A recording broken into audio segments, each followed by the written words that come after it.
Oh, hi guys. Welcome to the latest episode of Cricket Draft Insight. Today I'd like to talk about Yorkshire's signing of Indian batter Ruturaj Gaikwad.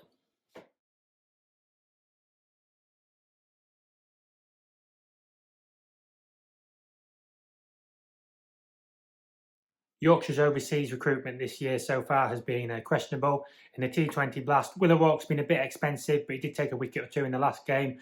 Will Sutherland, as his history might have suggested, has been injured. And in the county championship specifically, of course, it's easy to say in hindsight, and players do get injured, but they signed Jordan Buckingham for 4 games. They left him out for one of them for tactical reasons. He was injured for another, and he didn't do very well in the games that he played.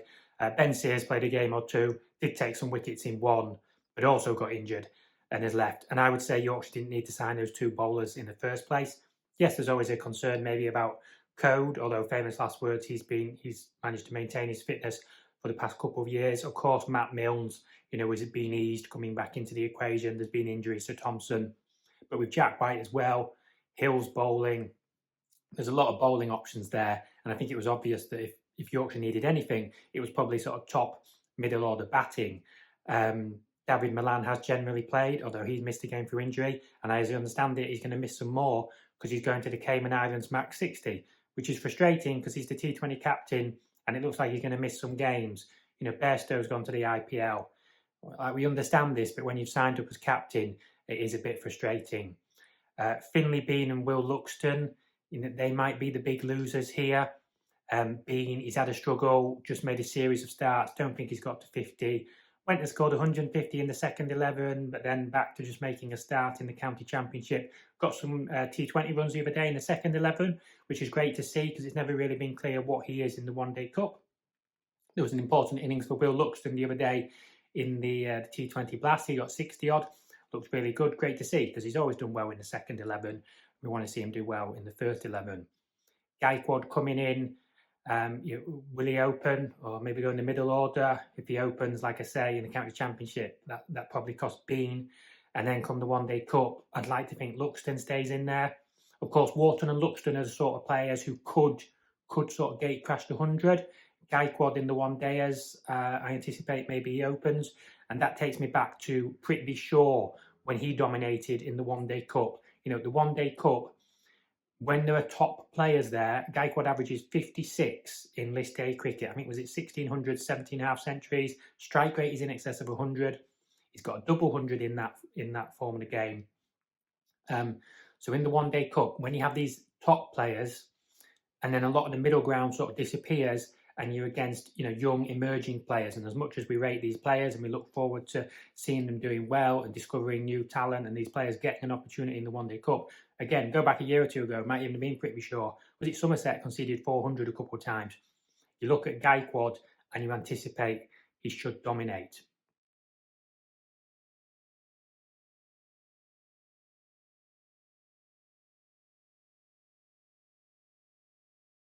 Now, what should Gaikwad's value be? Cricket Draft asked the question. I think I said 7.9 for the CC, which was a little bit lower than one or two people said. In the One Day Cup, I think I went 8.6.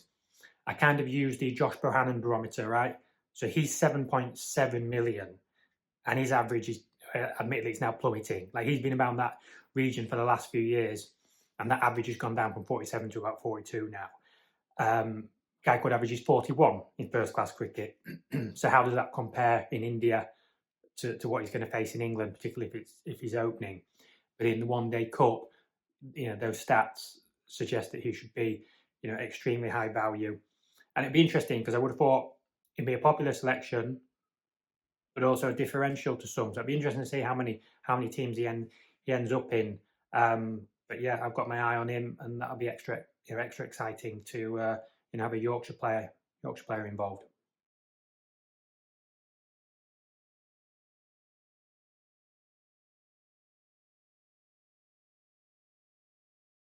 Of course, Gaikwad's not the only Indian player set to arrive soon. Yuzvendra Chahal will be arriving, I think, for the One Day Cup and possibly the next batch of county championship games. He's obviously done well in England before. So really exciting. We don't normally get to see Indian players in the T20 Blast.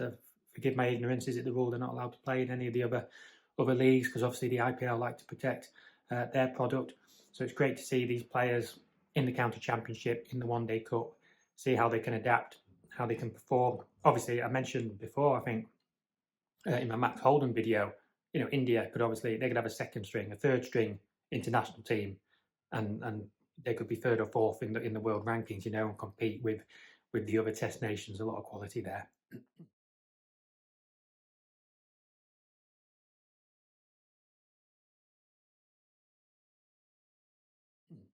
So let me know what you think of Gaikwad's selection.